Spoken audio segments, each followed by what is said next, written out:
On August 17, 2021, at an important meeting by the Chinese Communist Party, or CCP, a common prosperity policy was explicitly proposed. It suggests that the regulation and adjustment of high income would be strengthened through the institutional arrangement of third distribution. This statement immediately drew widespread attention and sparked fears among the wealthy in China. The term, common prosperity, has become a buzzword. However, what is considered high income by the CCP? On August 31, China's official media quietly answered the question. China's top official media, People's Daily, and its subsidiary, China Economic Weekly, published a report on August 31 titled, "A New Path to Common Prosperity: How High an Income Will Become a Target of Adjustment." The article states that high-income groups with an annual household income of 500,000 RMB or $77,000 or more may be the target of this regulation. The report quotes the 2019 National Bureau of Statistics director saying that China has the most significant middle-income group globally. It is defined as a typical Chinese family of three with an annual income between 100,000 and 500,000 RMB.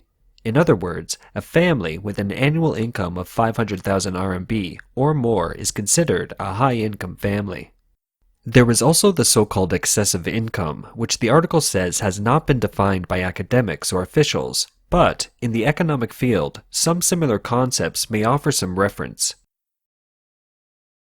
In 2020, the number of high net worth individuals in China with investable assets above 10 million RMB or $1.55 million reached 2.62 million. China has 1,058 entrepreneurs with $1 billion or more in assets. China is already the first country in the world to have 1,000 reported billion-dollar entrepreneurs. That is, the official article implies that the figures of 10 million RMB and $1 billion are likely to be the two benchmarks of affluence. On the Chinese social media Weibo, the message sparked the discontent of many Chinese netizens who wrote, 500,000 RMB is a high income? This is really taking a shot at the middle class. It's still about picking on the middle class, like leaks. At an annual income of 500,000 RMB or more, half of China's population, some hundreds of millions of people, would be targeted.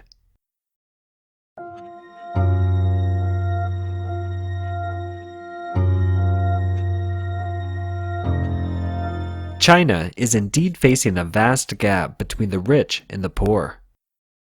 In 1985, Communist Party leader Deng Xiaoping said he wanted to let some people get rich first and then lead others to achieve common prosperity gradually. But the result is that the Communist Party officials have become some of the first to get rich, and the gap between the rich and the poor is getting wider and wider. Even the official retouched data, there is still a gap between the income of urban and rural Chinese.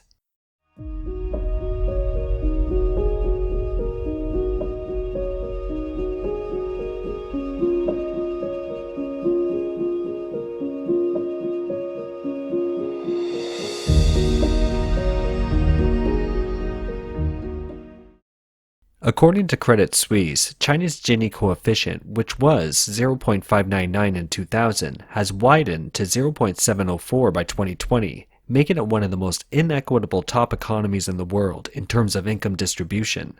The concentration of wealth in China is growing at an average annual rate of 12.3%, twice the global average. In 2006, a report published by the Chinese Academy of Social Sciences and other departments showed that there were more than 9,700 family members of Communist Party officials, accounting for 86% of the total number of wealthy people in China, with assets of more than $100 million. The annual income of Communist Party officials at all levels is 8 to 25 times the per capita income of local urban populations and 25 to 85 times the average annual income of local rural populations.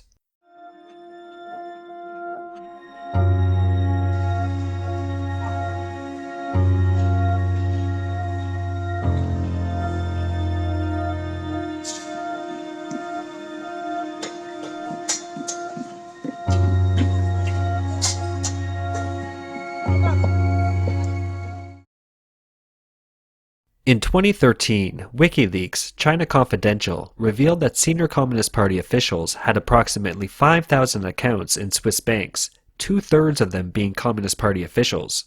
There are currently 150 unconfirmed Chinese names, presumably family members.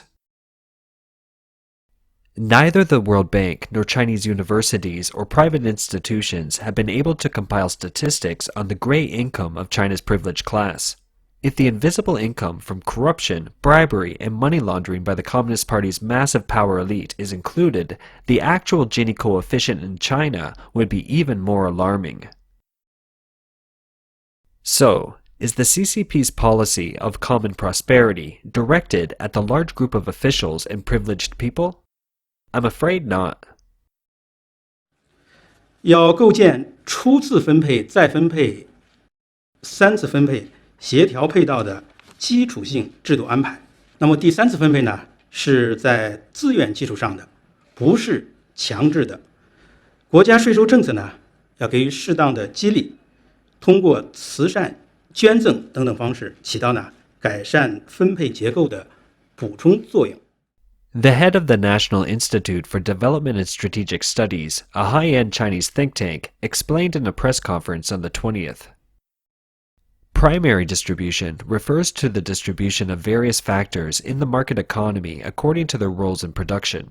Redistribution refers to the government's use of taxation and fiscal expenditure after production to redistribute among different income subjects. Third distribution is mainly by the high-income group on a voluntary basis with charitable and public welfare means such as fundraising, donations, and sponsorship to distribute social resources and social wealth.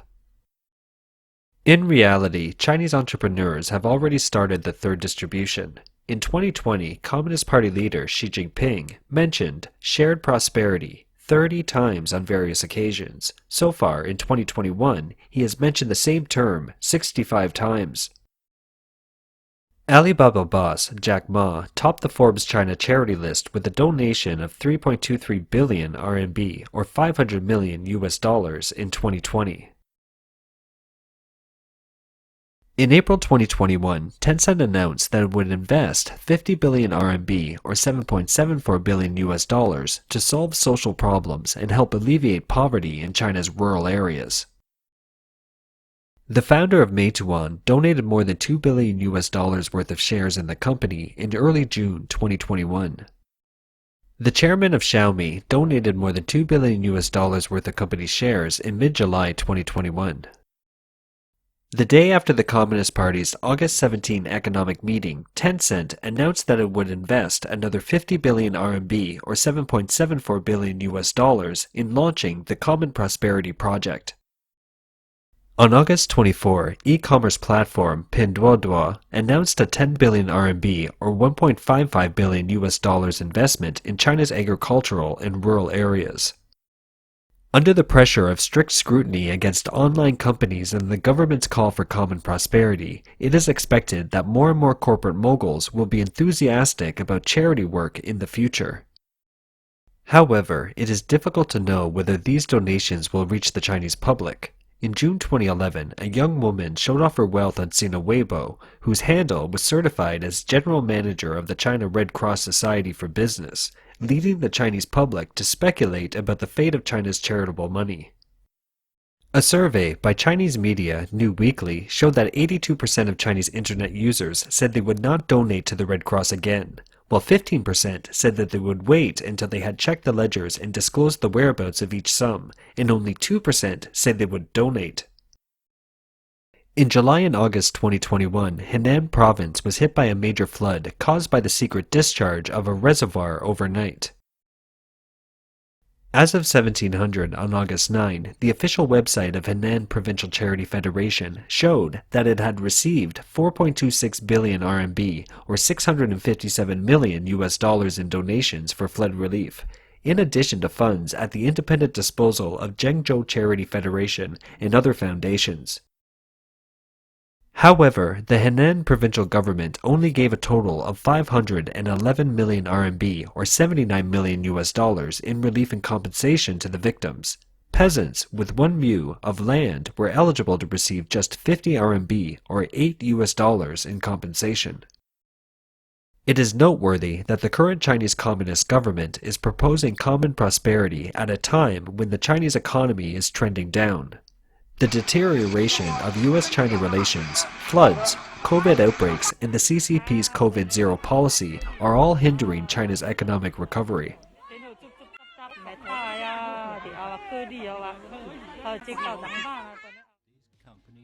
According to a simple algorithm that uses the difference between state and local tax revenues minus general public expenditures to project the shortfall or surplus of each jurisdiction, only Shanghai had a surplus of only 94.26 billion RMB, or roughly $14.5 billion in the first half of 2021. Using the same algorithm in 2017 to roughly estimate the fiscal position of 36 jurisdictions in 2016, Beijing and Shanghai and 4 other provinces had fiscal surpluses. Shanghai in particular had a surplus of 774.8 billion RMB, or $119.2 billion. In a few short years, the financial strength of China's various jurisdictions plummeted. This has led to questions about whether the CCP's common prosperity may be more a result of fiscal strain. The Communist Party will squeeze the service sectors and other virtual economies. Its recent overhaul and purge of a range of industries, including internet companies, education, and entertainment, are all highly relevant to the common prosperity policy. In the future, Chinese real estate companies and owners of multiple properties would also face pressure. The aforementioned August 31 article from China's official media clearly states, exploring reform of the tax system is seen as a breakthrough to remove barriers to common prosperity. Real estate tax is only a matter of time, and inheritance tax and gift tax are being studied. The real estate tax, which is currently being piloted in Shanghai and Chongqing. This time, the common prosperity policy promoted by Xi Jinping has also triggered worries in the global luxury industry. Shares of luxury powerhouses such as LV and Burberry have fallen nearly 10% recently because China is the world's biggest consumer of luxury goods. Some analysts say Beijing may raise taxes on luxury goods to regulate those who show off their wealth on social media and weaken domestic demand for luxury goods by restricting advertising of luxury goods or increasing scrutiny of overseas purchases. As we can see from China's economic development, the root cause of the wealth gap in Chinese society lies in the privileges of the Communist Party's rich and powerful elite. As a result, ordinary people are not given a fair chance to compete for social resources. Can the crackdown on the virtual economy and the harvesting of wealth from the corporations, entertainment industry, and even the huge middle class really alleviate the polarization of the rich and poor in China? In all likelihood, things will go in the opposite direction. According to September 2020 data from China.gov, private enterprises in China account for 80% of the country's employment and 90% of new jobs. The massive bankruptcy of the private sector will not only be bad luck for the owners, but will be even more difficult for people at the bottom who cannot find jobs. In recent years, the CCP has been supporting state-owned enterprises, which has directly led to the shrinking role of the free market in allocating resources. Of the few communist-run countries, most socialist countries have poor economies, and the CCP has tolerated the market mechanism to a certain extent, making the country's economic development different from that of its communist brethren. But this is probably nothing new to the CCP. In the 1950s, the Communist Party launched the sensational Fight the Landlords, Share the Land movement, in which the rural landlords were knocked down and their land was distributed to the landless peasants. However, the Communist Party soon started the People's Commune in the Great Leap Forward to take back the land from the peasants and turn it into public ownership. It was not until the 1980s that the peasants were allowed to regain the right to use a small amount of the land. Is the common prosperity now a sincere attempt to help the underprivileged, or will the CCP repeat the history of legal looting? We will stay tuned. 中央巡视组来了团结小区了，看看出了多少特警特勤，还有大美女。这是个穷人居住的地方，完了还搞了这人民群众热烈招待。看看警察，按照维稳的这种的稳控的这种的条例什么的，根本不会让你上前的。安排好下午啊！看，这就是人墙，下午还安排好下午，有上访的来吧？团结小区，下午还来呢。希望人民群众过来上访来啊！平时内蒙政府不公布上访地点，今天让我碰见了，看看动用多少人，这黑衬衫的都是便衣，丢人！中国丢人，人权状况丢人，根本就不公布巡视组在哪儿。我昨天按照那个互联网督查举报这个中央，但是呢由于我上了黑名单，就最后通过这个人脸识别系统就无法识别，无法登录。这就是内蒙古自治区的这个稳控，就是只能听好话不能听赖话，对那个讲实话的人民群众进行残酷的打压，这就是他们打压人民群众的事实。